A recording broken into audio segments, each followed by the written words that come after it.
There is nothing more rare than a senator being regarded as a hero by other senators. But today, Washington saw the return of a conquering hero, the likes of which the Senate has not seen before. Senator Raphael Warnock's re-election last night in Georgia changed the lives of 50 other Democrats in the United States Senate, from members of a technical majority to members of an actually functional majority, a majority that actually has the real powers of a Senate majority for the first time.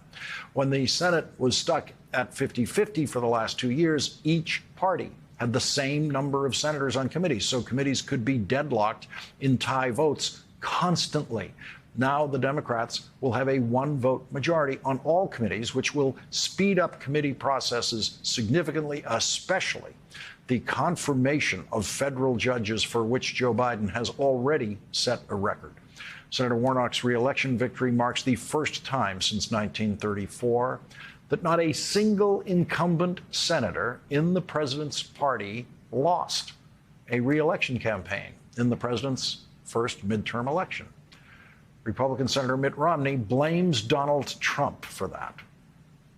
President Trump lost again, and I know a lot of people in our party love the president, former president, but he's, if you will, the kiss of death for somebody who wants to win a general election. And at some point, we've got to move on.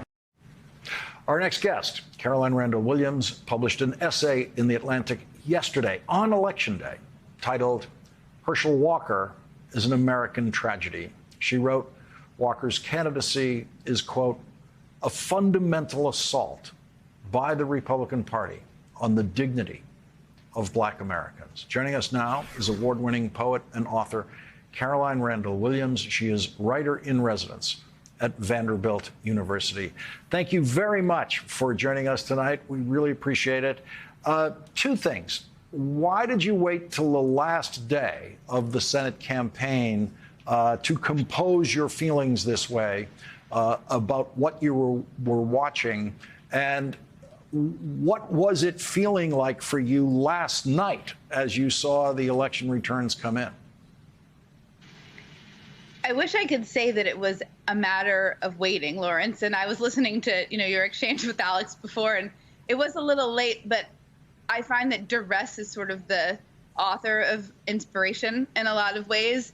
And I was just feeling this pressure of catastrophe, and it pushed the article out. So, classic poet moment in that. But what was happening when I was watching the election and watching the brilliant Steve Kornacki do all of his brilliant labors on television, I was thinking, I've never actually felt quite so sick, because I think 50% of the vote had come in, and Walker was winning. And I thought, well, I'm glad I said it before it happened, because I think I wrote the article thinking it might not come out on the day of the election, but we need to talk about this, whoever wins, because what's happened is a great indignity. And it's an indignity to the past legacy of whatever Herschel Walker's accomplishments might have been. And it's indignity for Black people to have to watch, as though just picking a candidate by race might level the playing field in some way that we know isn't right. Yeah, it wasn't really Herschel Walker's idea to run for Senate. Donald Trump recruited him. They went out there and recruited him into doing this. What does that dynamic mean in this story? To me, it means that the Republican Party has become very cynical and very strategic, and I hope very wrong-minded about how race works in this country, because essentially they put two Black men, they pitted them against one another and said, now I dare you to call us racist. I dare you to call us racist when our candidate is Black too. As though competence, dignity, decency, political, professional acumen had nothing to do with it. Being an excellent athlete has nothing to do with being an excellent politician. Being an excellent pastor very much can have a great deal to do with your capacity to engage with the public and speak competently and think ethically about matters of state. And so I think it was sort of astonishing that the Republicans did this blatant strange Emperor's New Clothes minstrelsy performance with Walker's candidacy that is an assault to our intelligence, and also this weird gaslighting that I just said I can't stand for it. I can't watch this election come and go and not say what we're all thinking and seeing. What was the gaslighting element of it? How would you describe the gaslighting element of it? I would describe the gaslighting.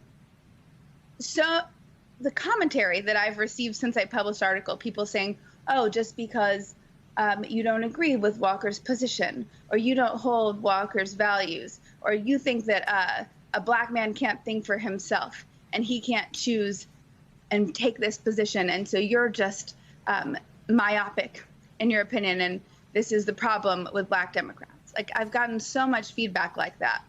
And I think that and that's gaslighting to me, because I am not saying that there's no such thing as a sane Black Republican.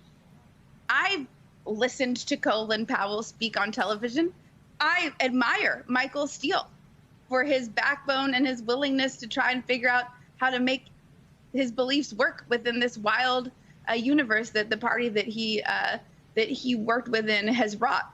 I love my own father, for example. There are such things as decent Black Republicans, or there once were. And there's some kind of gaslighting when you're saying, oh, because you're calling out the one, that means you don't believe that it's a thing that can exist. And no, I don't believe that Herschel Walker is a decent anything.